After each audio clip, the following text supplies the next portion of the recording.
Surat diamond association girls high school, ધોરણ 10, subject Gujarati. કાવ્ય 7, હું એવો ગુજરાતી. આ કાવ્યના કવિ છે વિનોદ જોશી. વિનોદ જોશી આમ તો પ્રેમના કવિ, લાગણીના કવિ. એમની કવિતામાં સ્ત્રીઓનો જે ભાવ છે, સ્ત્રીઓનો મનોભાવ ખૂબ સરસ રીતે વર્ણવાયેલ. એમની કવિતા પૂછી આપો બાઈજી અને સખી મારો સાહેબો સૂતો એ જગ વિખ્યાત બનેલા છે. આવા જે વિનોદ જોશી છે તેમની આ હું એવો ગુજરાતી કાવ્યમાં પણ પ્રેમની જ વાત છે, પણ એમાં એમનો પ્રેમ માતૃભૂમિ માટે છે, જન્મભૂમિ માટે છે. આ જે કવિ છે એમના વિશે જોઈએ તો તેમનું વતન બોટાદ છે. તેમનો જન્મ બોટાદમાં થયો છે. તેઓ ભાવનગર યુનિવર્સિટીના ભાષા ભવનમાં પ્રાધ્યાપક તરીકે અને અધ્યક્ષ તરીકે કાર્યરત છે. ગીત, દીર્ઘકાવ્ય અને વિવેચન ક્ષેત્રમાં તેમણે ખૂબ સારું પ્રદાન આપ્યું છે. ઝાલર વાગે ચૂંટણી, શિખંડી, તુંડીલ તુંડિકા તેમના મહત્વના કાવ્ય સંગ્રહ છે.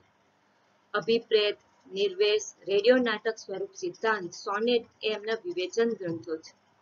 આ કવિને ગુજરાત સાહિત્ય અકાદમીનો પુરસ્કાર અને ગુજરાત રાજ્યનો સાહિત્ય ગૌરવ એવોર્ડ એનાયત થયેલો છે. વર્તમાન સમયમાં જો કોઈ કવિના કાવ્યો ખૂબ ગવાતા હોય સુગમ સંગીતમાં તો એ વિનોદ જોશી છે. આવા વિનોદ જોશીએ હું એવો ગુજરાતી કાવ્યમાં વ્યક્તિ, સંસ્કૃતિ અને પ્રકૃતિ ત્રણેયને એવા સરસ રીતે વર્ણી લીધા છે અને એ ત્રણેયમાં જાણે પોતાની જાતને એવી ઓતપ્રોત કરી દીધી છે. એટલે કવિ ગાય છે કે હું એવો ગુજરાતી, અને આ બધામાં એ પોતાની જાતને નિહાળે છે. આ કાવ્યની સમજૂતી જોઈએ તો કવિ સૌથી પહેલા કહે છે, હું એવો ગુજરાતી જેની હું ગુજરાતી એ જ વાતથી ગજગજ ફૂલે છાતી. અહીંયા આગળ છાતી ફૂલવી એવો રૂઢિપ્રયોગ છે. છાતી ફૂલવી એટલે ગૌરવનો અનુભવ કરવો. અને બીજો શબ્દ છે ગજ. ગજ એ પ્રાચીન સમયનું માપ છે, લગભગ અત્યારનું 1.25 મીટર થાય. તો કવિને ગુજરાતી હોવાનું એટલું બધું ગૌરવ છે કે એમની છાતી ગર્વથી ફૂલી રહી છે. અને એ પછી ગુજરાતની જે પ્રકૃતિ છે એને મૂકતા કવિએ નર્મદા અને મહીસાગર નદીનો ઉલ્લેખ કર્યો છે. જાણે કે આ જે નદીઓ છે એ ગુજરાતની જીવાદોરી છે અને કવિના અંગે અંગેમાં વહે છે, એમના શ્વાસમાં મહીસાગર વહે છે. પિંડ શબ્દ આપ્યો છે. પિંડ એટલે શરીર. તો અરવલ્લીની જે પર્વતમાળા છે એ જાણે કે કવિનું શરીર હોય એવું કવિને લાગે છે. અને એમનો હૃદયનો ધબકાર જે છે એ રત્નાકર એટલે સમુદ્ર. તો આપણને ખબર જ છે કે ગુજરાતને ભારતનો સૌથી વધારે દરિયા કિનારો મળેલો છે. એટલે જ ગુજરાતી પ્રજા સાહસ કરીને દેશ વિદેશમાં વર્ષોથી પ્રાચીન કાળથી વેપાર અર્થે ખેડાણ કરે છે. એટલે રત્નાકરને કવિએ ગુજરાતનો ધબકાર કીધો છે. એટલે કવિ કહે છે કે મારામાં આ જે રત્નાકર છે એ ધબકાર બની વસે છે. સાવજ શબ્દ છે. સાવજ એટલે અહીંયા ફોટામાં આપેલું છે સિંહ. તો ગુજરાત સિંહ માટે પણ પ્રખ્યાત છે. એટલે કવિ કહે છે કે હું જ સાવજની ત્રાળ, હું જ ગરવી ભાષા લચકાતી. ગુજરાતી ભાષા જે છે લચકવાળી છે, મીઠી ભાષા છે. એટલે કવિએ કીધું છે કે હું જ ગુજરાતી ભાષાનો લચકાર છું, લચકતી ભાષા હું જ છું. આમ કવિએ આ બધા દ્વારા ખૂબ સરસ રીતે પોતાની જાતને વર્ણવી લીધી છે. એના પછી કવિ આ કાવ્યમાં કવિ ગુજરાતની સંસ્કૃતિને નો ઉલ્લેખ કરતા નવરાત્રીનો ઉલ્લેખ કરે છે. તો સૌથી પહેલા કવિ કહે છે કે હું નવરાત્રીનો ગર્ભદીપ છું. આ ગર્ભદીપ એટલે તમે નવરાત્રીમાં કાણાવાળો ગરબો મૂકો છો, એની અંદર જે દીવો મૂકો છો એ કાણામાંથી એ દીવાનો પ્રકાશ છે બહાર આવે છે. તો આ ગર્ભદીપ એટલે નવરાત્રીના ગરબામાં રહેલો દીવો. અહીંયા નવરાત્રી શબ્દ છે. આ નવરાત્રીમાં નવ અને રાત્રિ, નવ એવી રાત્રિ એટલે દ્વિગુ સમાસ છે, જે તમે 8મામાં ભણી ગયા છો. અને એના પછી કવિ કહે છે કે હું જ શેત્રુંજય શૃંગ.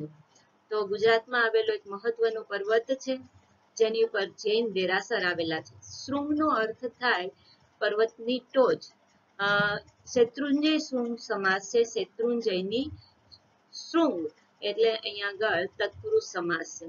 એના પછી કવિએ ગુજરાતની સંસ્કૃતિમાં જે અગત્યના મંદિરો આવેલા છે તે સૂર્ય મંદિર, મોઢેરાના સૂર્ય મંદિરનો ઉલ્લેખ કરેલો છે. અહીંયા બાજુમાં સૂર્ય મંદિરનું ચિત્ર પણ છે.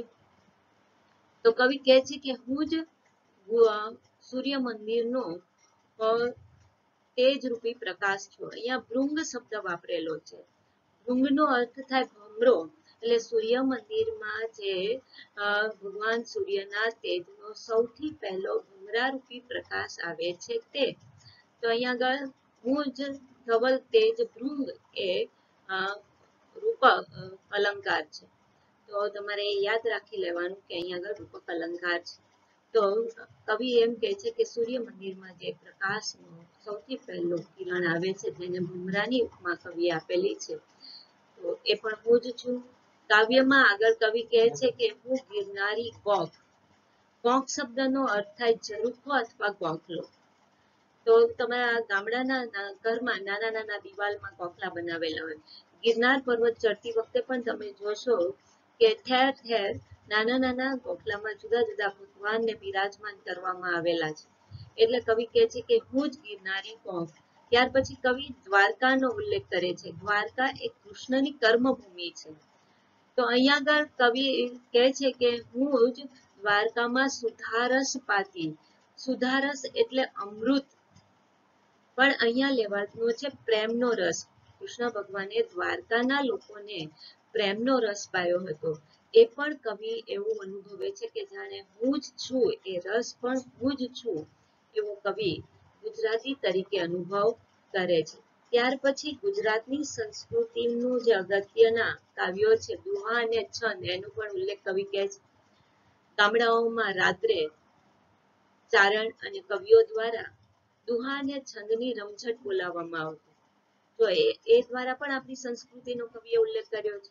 ત્યાર પછી કહે છે કે હું જ ભગવું ભગવું ધ્યાન. ગુજરાતની ભૂમિને સંતોની ભૂમિ પણ કહેવામાં આવે છે.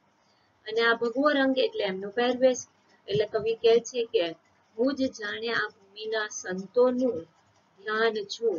એટલે કવિ અહીંયા સરસ મજાનું વાક્ય વાપર્યું છે કે હું જ ભગવું ભગવું ધ્યાન. અને આ સંતો આવે એટલે આપણા મીરાબાઈ આવે, વિજયાનંદ આવે, નરસિંહ મહેતા આવે. તો કવિ અહીંયા આગળ મીરાની કરતાલ, તો મીરા છે વાજિંત્ર સાથે ભજન ગાતી હતી હાથમાં કરતાલ લઈને, તેનો ઉલ્લેખ કર્યો છે. હું જ નિત્ય એક આખ્યાન. તો ગુજરાતના પ્રાચીન સમયના મધ્યકાલીન યુગના જે કવિ હતા પ્રેમાનંદ, તો એ આપણા મહાભારત અને રામાયણના પ્રસંગો લઈને કોઈ એક વ્યક્તિના જીવનને આધારે આખ્યાન કાવ્ય રચતા હતા. તાંબાની માણ ઉપર હાથમાં બેટ પહેરીને સરસ માણ વગાડતા જાય ને આખ્યાન ગાતા જાય. તો એનો પણ કવિએ અહીંયા આગળ ઉલ્લેખ કર્યો છે કે હું જ નિત્ય એક આખ્યાન. ગામે ગામ રાત્રે કામથી પરવારેલા લોકો આ આખ્યાન સાંભળવા માટે આવતા. ત્યાર પછી વિજાનંદ નો ઉલ્લેખ કર્યો છે. આ વિજાનંદ એવા સંત હતા કે જે આ જંતર, અહીંયા આગળ જંતરનું ચિત્ર મૂક્યું છે, એ એમનું વાદ્ય છે. એ વાદ્ય દ્વારા સરસ મજાના ભજનની રચના કરતા ગાતા અને લોકોને એ દ્વારા જ્ઞાન પીરસતા. અને એના પછી કવિએ ગુજરાતના એક મહાન સંત નરસિંહ મહેતાનો ઉલ્લેખ કર્યો છે. નરસિંહ મહેતા આવે એટલે પ્રભાતી, પ્રભાતિયા એમના જે હતા. વહેલી સવારે જે કાવ્ય ગવાય તેને પ્રભાતી કહેવાય.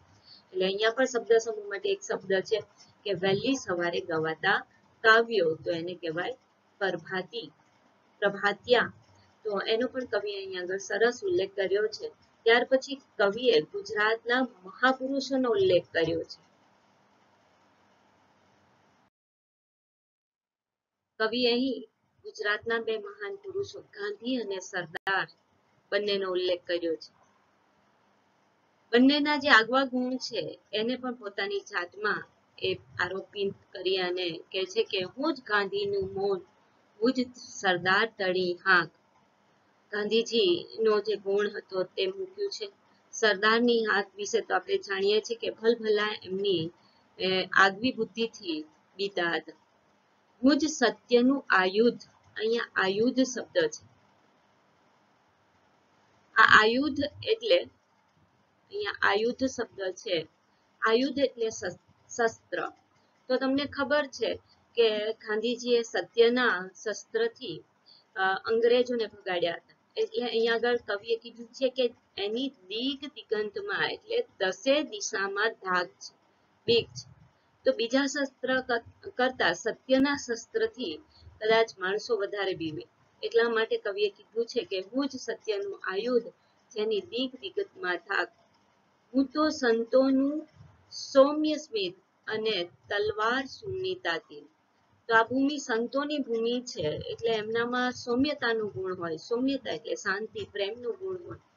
અને આ ભૂમિ સંતોની ભૂમિ છે, એમ શૂરવીરોની પણ ભૂમિ છે. એટલે કવિએ કીધું છે કે તલવાર સૂરની તાતી. તાતી એટલે તીક્ષ્ણ ધારવાળી તલવાર. એટલે અહીંયા વીર પણ એટલા જ પાક્યા છે અને સંતો પણ એટલા જ પાક્યા છે. એ બધામાં કવિ પોતાની જાતને જોવે છે. એના પછી કવિ કહે છે, હું મારી માટીનો જાયો, હું આ ભૂમિનો પુત્ર છું. જાયો એટલે પુત્ર. હું જ ગુર્જર અવતાર એટલે હું ગુજરાતી છું, એનું કવિને ગર્વ છે. અને ગુજરાતી હોવા છતાં કવિ કહે છે કે મારે શિર ભારત માતાના આશીષનો વિસ્તાર. તો કવિ ગુજરાતી હોવા છતાં કવિને ભારત માતાના આશીષ મળ્યા છે. એટલે એમને માતૃભૂમિ ભારત માતા માટે પણ એટલો જ અહોભાવ છે. એટલે અંતે કવિ કહે છે કે હું કેવળ હું હોવ છતાંય, ભલે હું ગુજરાતી છું છતાં હું સદા છું મહાજાતિ. હું ભારત માતાનું સંતાન છું. મારો જે ગુજરાતી હોવા પણ એનો સીમિત ભાવ નથી, પણ હું ભારતનો પુત્ર છું, ભારત માતાનું સંતાન છું. એમ કવિએ કાવ્યના અંતે ગુજરાતી હોવાના ગૌરવ સાથે ભારત માતાના સંતાન હોવાનું ગૌરવ પણ આ લખ્યું છે. અહીંયા મહાજાતિ જે શબ્દ છે એ સમાસ છે. મહાન એવી જાતિ એટલે એક કર્મધારય સમાસ. ભારત માતા, ભારત રૂપી માતા એ પણ કર્મધારય સમાસ છે. પછી આગળ આપણે જોયું રત્નાકર, તો એ શબ્દ સમૂહ છે. આગળની સ્લાઇડમાં જોયું કે રત્નાકર શબ્દ છે, તો એ શબ્દ સમૂહ છે. તો રત્ન આપે તેવો સમુદ્ર, એના માટે શબ્દ સમૂહ છે રત્નાકર. આમ તમારે આ કાવ્ય સમજી સ્વપોથીમાં એનો સ્વાધ્યાય લખવાનો, વ્યાકરણની નોટમાં કાવ્યનું વ્યાકરણ લખવાનું. અસ્તુ. જય હિન્દ, જય ભારત.